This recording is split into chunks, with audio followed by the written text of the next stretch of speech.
I killed my best friend over something so meaningless that if we had both gone home that night, neither of us probably would have remembered the argument a week later. That's the part people struggle to understand when they hear my story. They expect some huge betrayal, some deep hatred, some lifelong rivalry. But there wasn't one. He was my best friend. More than that, honestly, he was family. We grew up together in the same neighborhood where everybody knew everybody. We played basketball in cracked parking lots until the streetlights came on.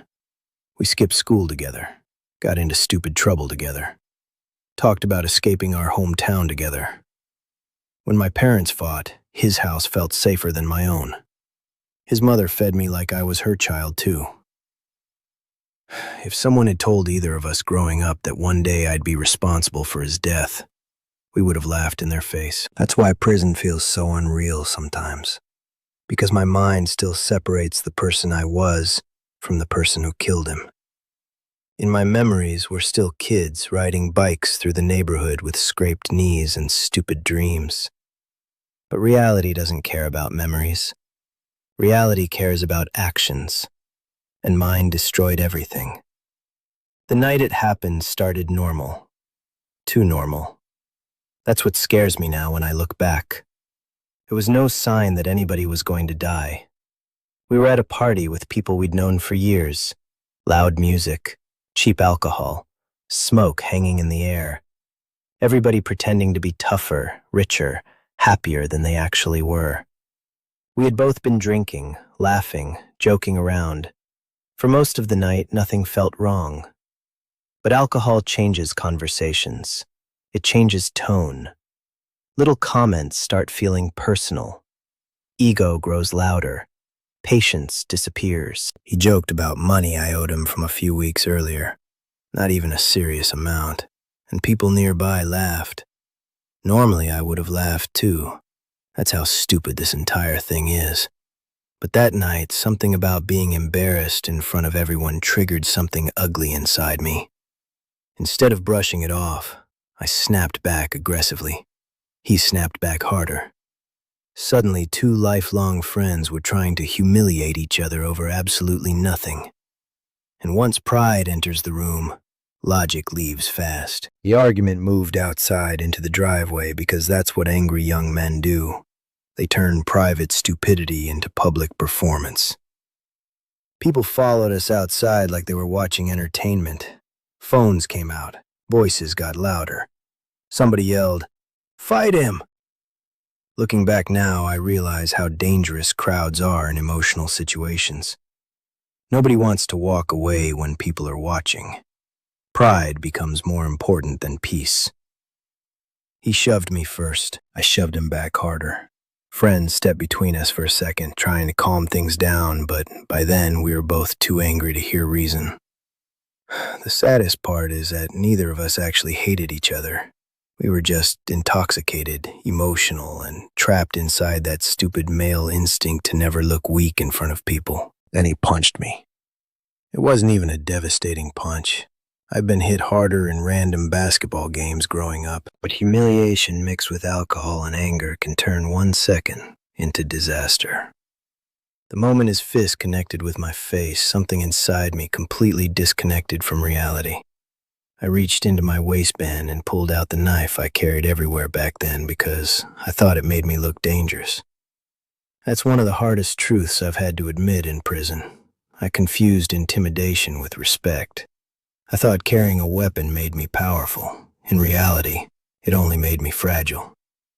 Because once a weapon enters a situation, emotions stop mattering. Consequences take over instantly. The second he saw the knife, his expression changed completely. Not anger, not fear exactly either. More like disbelief. Like his brain couldn't process what he was seeing. Like he expected me to calm down at the last second because we were brothers. Honestly, part of me expected that too, but rage moves faster than thought sometimes. Everything after that happened in fragments. One step forward, one quick movement, one stab. Silence. That's what I remember most. Silence. A few seconds earlier, everybody was yelling, then suddenly nobody said anything. My best friend looked down at his stomach, then back up at me with confusion in his eyes. Not hatred, confusion. Like he genuinely didn't understand how the night had turned into this. Neither did I. He stumbled backward while people screamed for help. I remember dropping the knife immediately. I remember trying to hold pressure on the wound while blood covered my hands. I kept saying, "Stay with me, stay with me," over and over, like saying it enough times could reverse reality. But some moments can't be undone. He died before sunrise, and my life ended that night too, just in a different way. The first time reality truly hit me wasn't during the arrest. It wasn't even in jail. It was during the trial when I saw his mother walk into the courtroom. That woman had known me since childhood. She used to drive us to basketball practice. She bought me birthday gifts when my own family couldn't afford them. And now she couldn't even look in my direction. That pain is hard to explain unless you've experienced it, because prison time feels abstract at first. 20 years, 25 years. Those numbers don't fully register in the beginning. But seeing grief on the face of someone who once loved you like family, that becomes real immediately. When the prosecutor described me as violent and reckless, I wanted to argue. I wanted to explain that I wasn't some monster. But then I remembered the image of him bleeding on the driveway because of me. And suddenly, the labels didn't matter anymore. The judge sentenced me to 25 years. I barely reacted. Honestly, part of me believed I deserved more. Prison is loud during the day, but brutally quiet at night. That's when guilt becomes impossible to escape. People think prison punishment comes from the bars, the violence, the isolation. But the real punishment is memory. Memory follows you everywhere. Every song reminds you of someone. Every holiday reminds you who's missing. Every laugh between inmates reminds you of friendships you destroyed. Sometimes I'll wake up in the middle of the night remembering something random. Us arguing over video games as teenagers. Us laughing during road trips. Us talking about the future like we had unlimited time ahead of us. And then reality crashes back in. He never got that future because I stole it. The worst part is knowing his family lost more than just him. They lost trust. They lost peace. They lost memories that now feel poison because my face exists inside them too. And there's no apology powerful enough to fix that. The older I get, the more I realize how dangerous immature masculinity can be. Growing up, we were taught that respect meant dominance. Never back down. Never let someone embarrass you. Never look weak. Nobody teaches young men emotional control.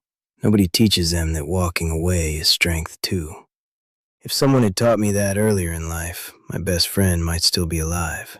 Prison forced me to confront parts of myself I spent years ignoring. My anger wasn't random. My ego wasn't harmless. I had built my identity around appearing tough because deep down, I was insecure. And insecure people are dangerous when pride gets threatened.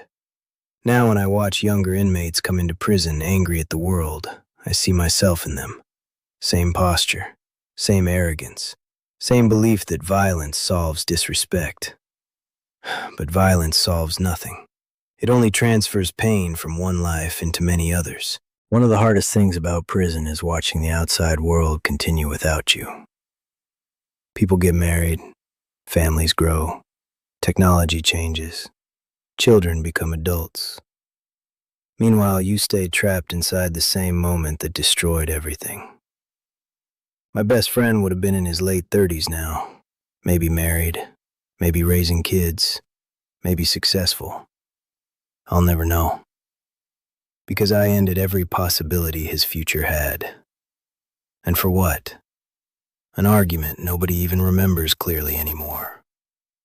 That's how meaningless most violent moments really are when you look back years later. If you're watching this right now, and you're young, angry, prideful, or carrying a weapon because you think it makes people respect you, listen carefully to me. Nobody thinks tragedy will happen to them.